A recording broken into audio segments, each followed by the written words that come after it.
അപ്പോഴേ നമ്മളിന്ന് തോട്ടത്തിലെത്തിയിരിക്കുകയാണ്. ചേട്ടൻ്റെ പേര് എങ്ങനെ? എൻ്റെ പേര് പ്രസാദ്. പ്രസാദ് ചേട്ടനാണ്.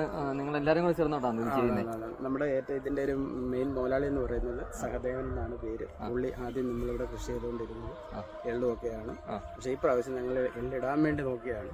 പക്ഷെ നമ്മളൊരു ചെറിയ വെറൈറ്റി ചെയ്യാനുള്ള ഒരു സംഭവം നോക്കിയതാണ്. അപ്പൊ ഇന്ന് മുതൽ നമ്മളൊരു ചെറിയൊരു ഫീസ് വെച്ചിട്ടുണ്ട് അല്ലേ? ഉണ്ട്. ഇന്നലെ മുതൽ കാര്യം എന്ന് പറഞ്ഞു കഴിഞ്ഞാൽ ഇത് ഈ ചെടിക്കകത്തുനിന്ന് ഈ കുട്ടികളും എല്ലാരും കയറി മൊത്തം ചവിട്ടി.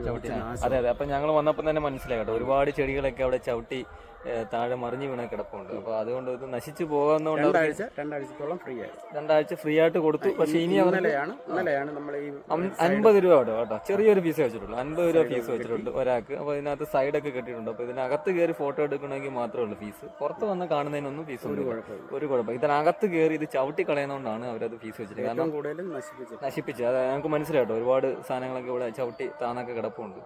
അപ്പോൾ എല്ലാവരും വരിക, കഴിവതും അതിരാവിലെ വരിക, അല്ലെങ്കിൽ പിന്നെ വൈകുന്നേരം വരിക. നല്ല വെയിലുള്ള ഒരു സ്ഥലം കേട്ടോ, അതുകൊണ്ട് വൈകുന്നേരം വരിക. അതുപോലെ തന്നെ മടത്തിൽ സ്കൂൾ ലൊക്കേഷൻ മറക്കണ്ട.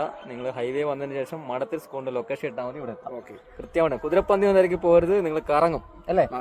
മടത്തിൽ സ്കൂളിന്റെ തൊട്ട് ബാക്കിലായിട്ടാണ് മടത്തിൽ സ്കൂൾ. ഇത് ഞങ്ങളൊന്ന് കാണിച്ചു തരാം. അതെ, നമ്മുടെ പുറയിൽ കാണുന്നതാണ് മടത്തിൽ സ്കൂള്. ബിൽഡിങ്ങിന്റെ നേരെ പുറയിലായിട്ടാണ് ഈ കാണുന്ന സൂര്യകാന്തി തോട്ടം. ഓക്കെ.